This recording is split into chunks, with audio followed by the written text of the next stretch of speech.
Hi.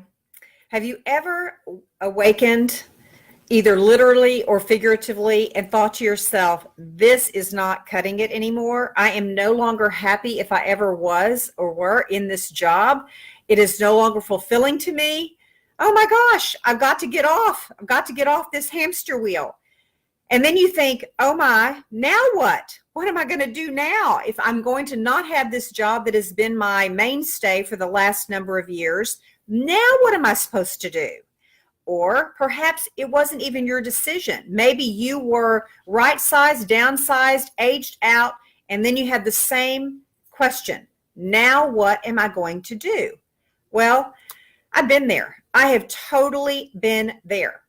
15 years ago, I made the decision to jump off that hamster wheel, and I recreated the life that I'm living now. My name is Kristin Kaufman, for those of y'all who don't know me, and I'm what I refer to as a recovering corporate executive. I've now in the business, or I've taken up the helm to help others create the life they want without giving up the creature comforts that they want. Because I think oftentimes people think, oh my goodness, if I leave the job that I'm in and the comfort of having income stream coming in, I ultimately am going to have to give up so much of my life. I'm going to have to give up, quote unquote, the creature comforts. And I'm not talking about luxurious creature comforts. I'm talking about just the stability and the quote unquote luxury, if you will, of having a warm home and nice food and nice clothes and the ability to treat ourselves abundantly. And I'm here to tell you that that's not a mutually exclusive thought. You can absolutely create the life you want without losing the creature comforts that you want.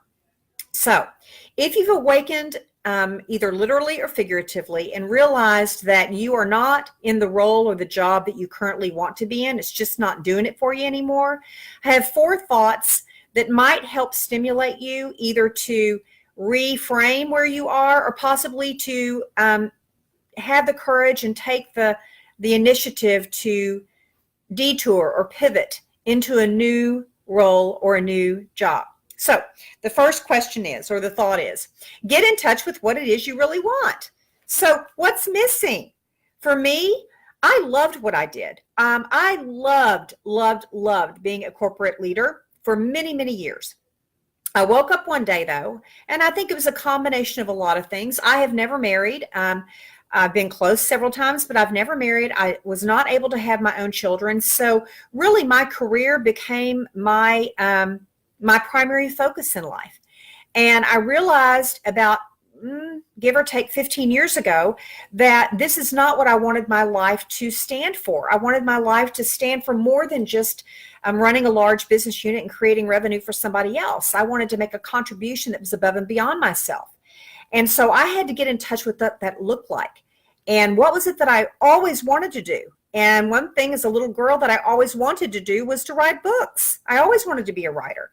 So I had to really get in touch with that and then have the chutzpah to take that challenge and to take that initiative, as scary as it was, to create the life that I wanted. But the first step was to figure out what it was that I wanted and what was missing in my current life. So that was the first thing, getting in touch with that.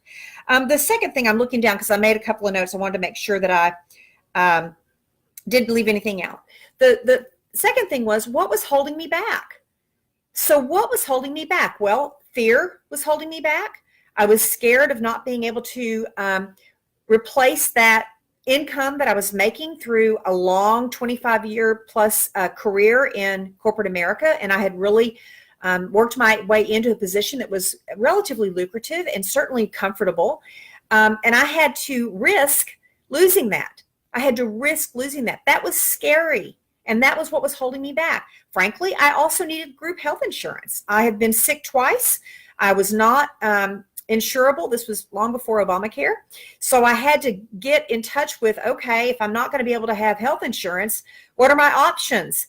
And my daddy, bless his heart, he passed away a few years ago, said to me, well, it looks like you're going to have to make X amount more money so that you can pay for that insurance yourself.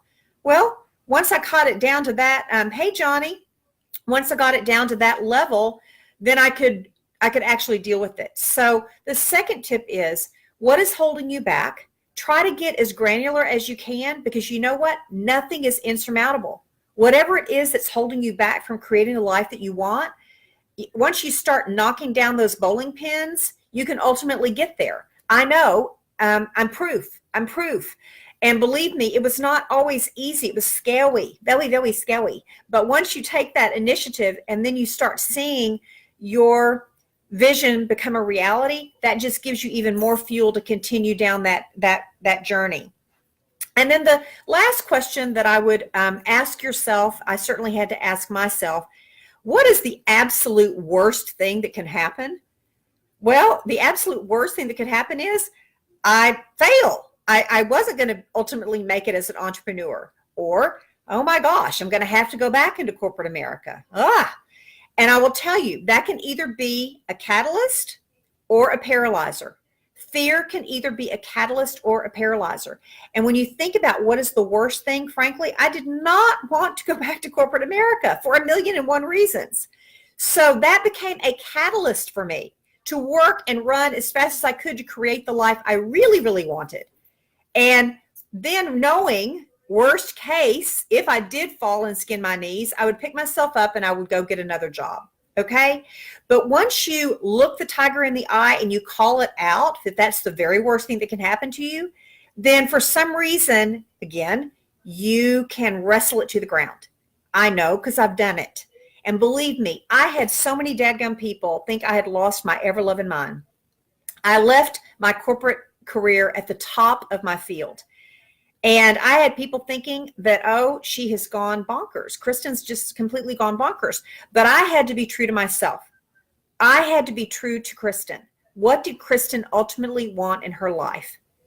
What decisions did I ultimately need to make for myself? What was the very worst thing that could happen to me if, in fact, I did take that plunge? And once I got a hold of that, the sky was the limit.